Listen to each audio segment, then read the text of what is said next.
Warahmatullahi wabarakatuh. Perkenalkan, nama saya Nisrina Sulfarizkiani dengan NIM A11 2023 Di sini saya akan mempresentasikan tentang proposal skripsi dengan judul Pengembangan Sistem Informasi Perpustakaan Digital Berbasis Web di Kabupaten Pemalang. Oke, langsung saja. Bab 1, pendahuluan. Jadi untuk latar belakang dari skripsi yang mau saya bahas ini, yaitu perpustakaan itu masih memiliki sistem yang manual, pengelolaan koleksi dan transaksi yang belum efisien, kesulitan pencarian buku oleh pengguna, risiko kehilangan dan kesalahan data yang tinggi, dan juga belum tersedia akses informasi buku secara online, dan yang terakhir dibutuhkan sistem perpustakaan digital berbasis web. Selanjutnya, ada rumusan masalah. Di sini rumusan masalahnya itu ada 3. Yang pertama, bagaimana cara merancang sistem perpustakaan digital berbasis web? Yang kedua, bagaimana menyediakan informasi ketersediaan buku secara online? Yang ketiga, bagaimana mengelola peminjaman dan pengembalian secara komputerisasi. Selanjutnya ada tujuan penelitian. Yang pertama, membangun sistem perpustakaan digital berbasis web. Yang kedua, memudahkan pencarian buku secara cepat dan efisien. Yang ketiga, menyediakan informasi ketersediaan buku secara online. Dan yang terakhir, untuk mengotomatisasi transaksi peminjaman dan pengembalian buku. Baik, selanjutnya ada manfaat penelitian. Jadi manfaat penelitian ini dibagi menjadi 3. Yang pertama, bagi masyarakat. Itu akses bukunya menjadi lebih mudah, cek ketersediaan bukunya secara online, juga proses peminjaman lebih cepat. Bagi perpustakawan sendiri, yaitu pencatatan otomatisasi, data tersimpan rapi, dan juga dapat surat bebas pinjam otomatis. Dan yang terakhir, manfaat bagi peneliti yaitu menambah pengalaman dan pemahaman pengembangan sistem informasi ini, dan juga untuk bahan evaluasi pembelajaran untuk pengembangan sistem lain di masa mendatang. Jadi ini tuh bisa dipakai untuk di masa mendatang. Untuk selanjutnya ada batasan masalah. Jadi penelitian ini saya batasi dengan 3 masalah ini. Yang pertama untuk pengguna, admin, dan juga anggota perpustakaan. Yang kedua itu fitur, itu pencarian buku, informasi ketersediaan, dan peminjaman, dan juga pengembaliannya. Yang ketiga tidak termasuk, itu jadi tidak ada yang namanya pembayaran denda online, integrasi perpustakaan lain, dan juga aplikasi mobile dan koleksi e-booknya. Itu saya batasin masalahnya seperti itu. Untuk selanjutnya ada bab 2, peninjauan pustaka. Jadi isinya itu ada penelitian terdahulu, dasar teori, dan juga dasar pemilihan metode dan teknologi yang digunakan. Yang pertama ada tinjauan study. Jadi saya membaca study lain dari Diniati 2025. Jadi fokusnya penelitian itu sistem perpustakaan ini. Sitepu Ilmi 2026, Nur Aulia 2024, dan Memori Manalu 2024. Di sini saya sudah rangkum di tabel. Jadi seluruh penelitian ini berhasil meningkatkan pelayanan perpustakaan. Mayoritas itu menggunakan metode waterfall. Sedangkan penelitian ini menggunakan metode Agile Scrum, yaitu pencarian buku, status ketersediaan buku online, dan transaksi digitalnya. Next. Selanjutnya ada landasan teori. Jadi teori ini digunakan meliputi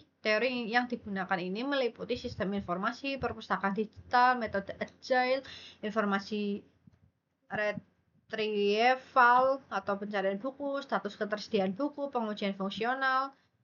Nah, ini tuh yang menjadi dasar dalam pembaruan sistem perpustakaan digital ini. Next. Ini untuk sistem informasinya, itu kombinasinya itu antara manusia, software, hardware, database, dan juga prosedur. Jadi tujuannya itu untuk mengelola data menjadi informasi, mendukung pengembalian keputusan, dan mempermudah operasional perpustakaan.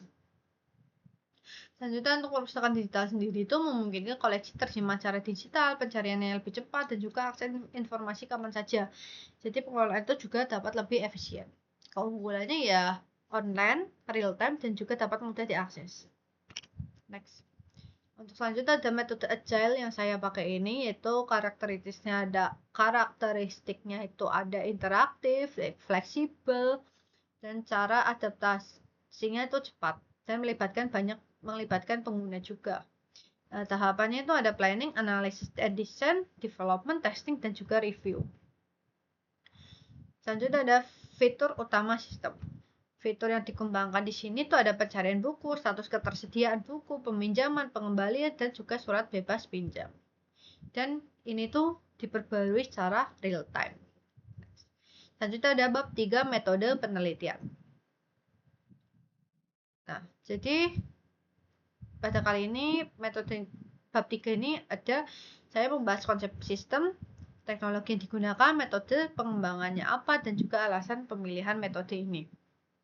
Di sistem yang dikembangkan, yang pertama, sistem ini terdiri dari sistem informasi, perpustakaan digital, sistem informasi ketersediaan buku, dan juga otomatisasi layanan sirkulasi. Jadi tujuannya untuk mempermudah pengelolaan perpustakaan, meningkatkan pelayanan kepada masyarakat.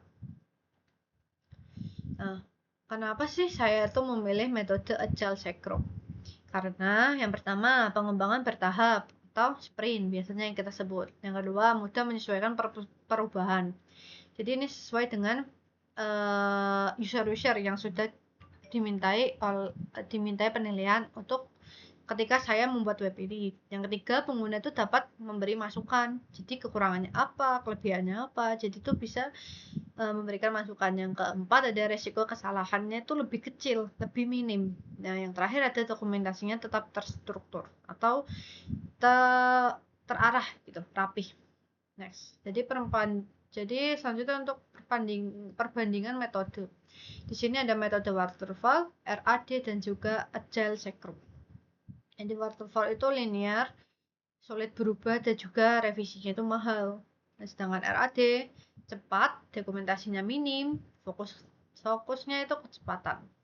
Sedangkan metode Agile yang saya pakai itu lebih fleksibel, iteratif, dan juga responsif terhadap perubahan. Nah, teknologi yang saya gunakan, saya menggunakan framework Laravel, ya, karena keunggulannya itu MVC, routing, middleware, Blade, dan juga Eloquent ORM. Nah, database-nya saya menggunakan MySQL. Jadi keunggulannya kan bisa open source, cepat, dan juga mudah digunakan. Juga mendukung multi user. Nah, jadi selanjutnya untuk kesimpulan, penelitian ini menggunakan teori yang digunakan untuk mengembangkan sistem perpustakaan digital. Yang kedua, metode Agile Scrum itu dipilih karena lebih fleksibel dibandingkan waterfall maupun RAD. Selanjutnya ada Laravel dan MySQL. Dipilih sebagai teknologi utama karena mudah dikembangkan, aman, dan juga sesuai kebutuhan sistem. Nah, yang terakhir, sistem diharapkan mampu untuk meningkatkan efisiensi pengelolaan perpustakaan serta mempermudah masyarakat dalam memperoleh informasi koleksi secara daring. Oke. Sekian presentasi dari saya. Kurang lebihnya saya mohon maaf. Terima kasih. Wassalamualaikum warahmatullahi wabarakatuh.